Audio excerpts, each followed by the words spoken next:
Hello cine lovers, welcome to సినీయెస్ట్ Telugu channel. ఇవాళ horror tales లో మనం మాట్లాడుకోబోయే movie it follows. Sex, multiple sexual partners, teenage లోనే సెక్స్, ఇదంతా కరెక్టేనా?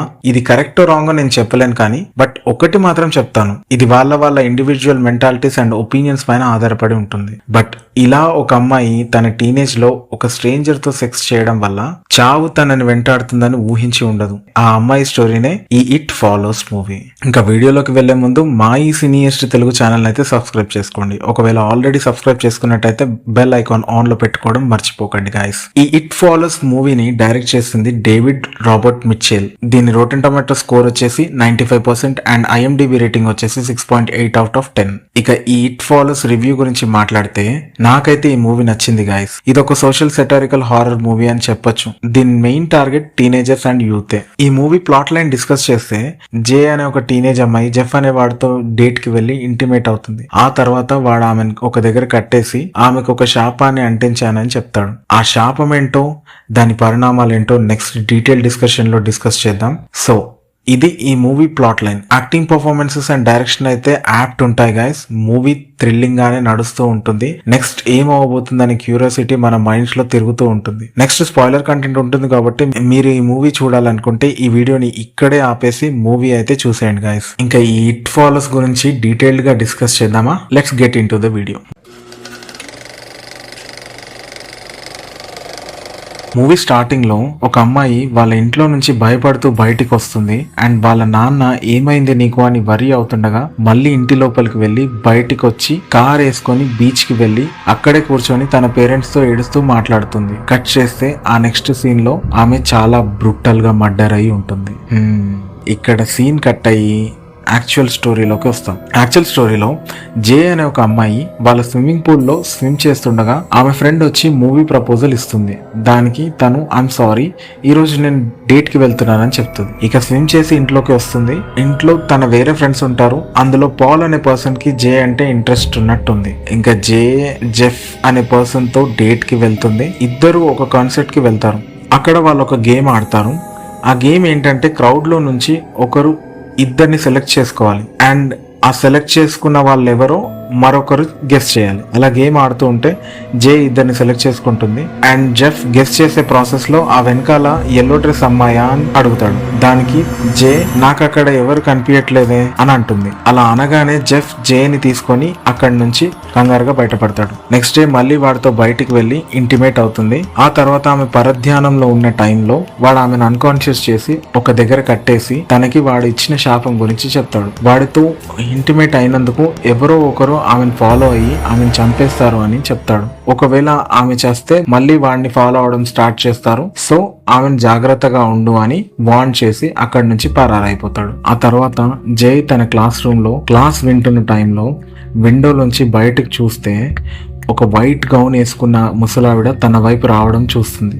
వెంటనే క్లాస్ లోంచి బయటికి వచ్చేస్తుంది. బట్ ఆ ముసలావిడ స్కూల్ లోపలికి వచ్చేసి తనని ఫాలో అవుతుంది. ఇంకా స్కూల్లోంచే బయటికి పారిపోతుంది జై. ఇప్పుడు ఆ ముసలావిడ ఎవరంటారు, ఇంటికి వచ్చి తన ఫ్రెండ్స్ తో విషయం చెప్తుంది. సో అక్కడ ఉన్న పాల్ నైట్ అంతా తన కాపలా ఉంటాను అని చెప్తాడు. ఇంకా వాళ్ళు కబుర్లు చెప్పుకుంటున్న టైంలో కిచెన్ విండో సడన్ గా పగిలిపోతుంది. పాల్ వెంటనే పోలీసులకు కాల్ చేస్తా అని అక్కడ నుంచి పైకి వెళ్తాడు. అప్పుడు ఒక సెమీ న్యూడ్ గా ఉన్న అమ్మాయి జై వైపే రావడం స్టార్ట్ అవుతుంది. ఇంకా జై భయంతో పైనకి పరిగెత్తుకుంటూ వచ్చి డోర్ వేసుకుంటుంది. ఆ తర్వాత జై ఫ్రెండ్స్ వచ్చి మాట్లాడతారు. మళ్ళీ ఎవరో డోర్ నాక్ చేయడం స్టార్ట్ చేస్తారు. ఎవరు అని అడిగితే తన ఇంకో ఫ్రెండ్ యారా అని చెప్తుంది. వీళ్ళు డోర్ తీస్తారు. చూస్తే నిజంగానే యారా ఉంటుంది. బట్ సడన్ గా ఎవడో పొడవుగా ఉన్న ఒక వ్యక్తి ఆ రూమ్ లోకి అదే డోర్ నుంచి వస్తాడు. ఇంకా జై బయటకు పరిగెడుతుంది. ఇది వాళ్ళ నేబర్ అండ్ తన క్లాస్మేట్ అయిన గ్రెగ్ చూస్తాడు. ఇంకా జై ఒక పార్క్ లో ఉండగా గ్రెగ్ తో సహా అందరూ తన దగ్గరకు వచ్చి తనని తీసుకొని జెఫ్ గాడి ప్లేస్ కి వెళ్తారు. అండ్ అక్కడ జెఫ్ ఉండడు. ఇంకా జెఫ్ యాక్చువల్ అడ్రస్ కనుక్కొని వెళ్తారు. జెఫ్ ఆమెను ఇంకొకడితో పడుకొని వాడికి ఇది అంటించేయి అని చెప్తాడు. బట్ ఇదంతా గ్రెగ్ అయితే నమ్మడు. ఇంకా జెఫ్ ఆమెను సారీ అడుగుతూ నాతో కూడా ఇలా ఒక అమ్మాయి చేసింది ఒక వన్ నైట్ స్టాండ్ లో అని చెప్తాడు. ఇంకా మళ్ళీ వాళ్ళ టౌన్ కి వచ్చేసి బీచ్ సైడ్ కూర్చున్న టైంలో ఒక అమ్మాయి వెనక నుంచి వచ్చి జై హెయిర్ పట్టుకుంటుంది. ఈమె ఎవరో కాదు, స్టార్టింగ్ లో చనిపోయిన అమ్మాయి. అంటే ఈ కర్స్ లో చనిపోయిన వాళ్ళే ఇలా జాంబీస్ లా మారి వేరే వాళ్ళని చంపుతున్నారు. ఇంకా ఆమె నుంచి తప్పించుకొని ఒక బోట్ హౌస్ లోపలికి వెళ్తారు. అక్కడ ఆ ఫాలో చేస్తున్న అమ్మాయి గన్ తో కాల్చినా ఆగకుండా వెంటాడుతుంది. ఇంకా డోర్ వేసుకొని ఉండగా గ్రెగ్ డోర్ ని పగలగొడతాడు. అప్పుడు సడన్ గా ఒక వికృతమైన ఫేస్ ఉన్నవాడు ఆ డోర్ పగిలిన రంధ్రంలోంచి లోపలికి వస్తాడు. ఇంకా మళ్ళీ జే అక్కడి నుంచి తప్పించుకొని పారిపోతుంది. ఆ పారిపోయే క్రమంలో మైనర్ యాక్సిడెంట్ అయి హాస్పిటల్లో అడ్మిట్ అవుతుంది. ఇంకా హాస్పిటల్ బెడ్ పైన గ్రెగ్ తో ఇంటిమేట్ అవుతుంది. అంటే ఇప్పుడు ఆ కర్జ్ గ్రెగ్ కి షిఫ్ట్ అయింది. ఒక రోజు ఒక నైట్ గ్రెగ్ ఇంట్లోకి ఒకడు విండో బ్రేక్ చేసుకొని లోపలికి దూరుతాడు.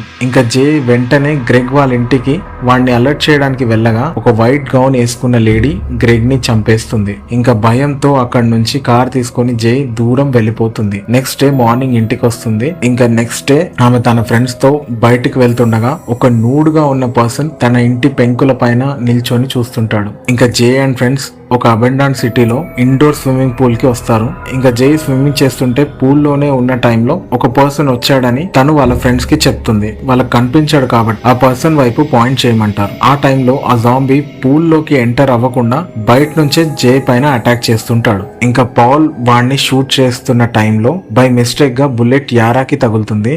ఆ తర్వాత మళ్ళీ వాడిని షూట్ చేశాక వాడు పూల్ లో పడిపోతాడు. ఇంకా జై బయటికి వచ్చేస్తుంది. ఇంకా తన ఫ్రెండ్స్ వాడు చచ్చాడా ఇంకా పూల్లోనే ఉన్నాడా అని జైని అడిగితే తన పూల్ ని చూస్తుండగా పూల్ అంతా రెడ్ గా అయిపోతుంది. ఇక్కడే సీన్ కట్ అయ్యి ఇంకా ఫైనల్ గా జే పాల్ తో ఇంటిమేట్ అవుతుంది. ఇంకా పాల్ వస్తుంటే రోడ్ సైడ్ హుక్కర్స్ చూస్తాడు. ఆ తర్వాత యారాని హాస్పిటల్లో కలిసి ఇద్దరు ఒకరి చేయి ఒకరు పట్టుకొని నడుస్తుండగా వెనక ఎవరో వాళ్ళని ఫాలో అవుతుంటారు. కథం ఇక్కడ స్క్రీన్ క్లోజ్ అయ్యి ఎండ్ టైటిల్ స్టార్ట్ అవుతాయి. ఇంకా ఈ మూవీ ఫిలాసఫీ గురించి మాట్లాడితే one night stands, slut culture, multiple sexual partners అనే టాపిక్స్ ని బలంగా మాక్ చేస్తుంది ఈ మూవీ. మీరు గమనిస్తే మూవీ అంతా ఇలాంటి హుకప్స్ పెట్టుకున్న వాళ్ళు లైక్ జే కానివ్వండి లేదా జెఫ్ కానివ్వండి అండ్ గ్రెగ్ కూడా. ఈ సీన్ లో చూస్తే గ్రెగ్ ఆల్రెడీ వేరే అమ్మాయితో కనిపిస్తాడు, ఇంటిమేట్ రిలేషన్షిప్ లోనే ఉంటాడు. ఇలాంటి వాళ్ళే ఇబ్బంది పడుతుంటారు. మరోవైపు చూస్తే జే ఫ్రెండ్స్ పాల్, యారా ఇలాంటి యాక్టివిటీస్ లో ఎప్పుడు కనిపించరు. వాళ్ళు మాత్రం చాలా సేఫ్ గా హ్యాపీగానే ఉంటారు. డైరెక్టర్ సొసైటీలో జరుగుతున్న ఇలాంటి యాక్టివిటీస్ తో పాటు హుక్కర్స్ ని చూపిస్తాడు. అంటే ఈ ప్రపంచం సెక్స్ కోసం ఎలా మారిపోతుంది, సిగ్గు లేకుండా ఎలా సెక్స్ అడిక్ట్స్ గా తయారవుతున్నారో చూపించాడు. ఇక్కడ ఆ ఫాలో అవుతూ వచ్చే జాంబీస్ మరేవో కాదు, అవి సెక్షువల్లీ ట్రాన్స్మిటెడ్ డిసీజెస్, HIV లాంటివి. ఇలాంటి యాక్టివిటీస్ లో ఇన్వాల్వ్ అయిన వాళ్ళని చావు అలా తరుముతూనే ఉంటుంది అని సింబాలిక్ వేలో చూపించారు. ఫైనల్ గా క్లైమాక్స్ లో ఇద్దరు నడుస్తూ ఉంటారు, వెనకాల ఒకడు ఫాలో అవుతూ ఉంటాడు. ఇది క్లిఫ్ హ్యాంగర్ ఎండింగ్ అయినప్పటికీ ఆ ఫాలో అవుతూ వస్తున్న వాడు యాక్చువల్ గా అయితే పాల్ ని చంపడానికి రావాలి. బట్ నాకైతే అలా అనిపించట్లేదు. వాడు జై కోసమే వస్తున్నాడేమో. తనకి ఆల్రెడీ HIV లాంటి డిజీజ్ సోకే ఉంటుంది. సో ఇది గాయ్స్ ఈ it follows movie explanation and philosophy. ఈ మూవీతో డైరెక్టర్ ఒక పర్ఫెక్ట్ మెసేజే ఇచ్చాడు. ఒకవేళ నా ఈ వీడియో కనుక మీకు నచ్చినట్టయితే ఈ వీడియోని లైక్ చేయండి, షేర్ చేయండి అండ్ మా ఈ సినియస్ట్ తెలుగు ఛానల్ అయితే సబ్స్క్రైబ్ చేసుకోండి. ఇంకో మంచి వీడియోతో మీ ముందుకు వస్తాను. Until then stay tune to సినియస్ట్ తెలుగు ఛానల్.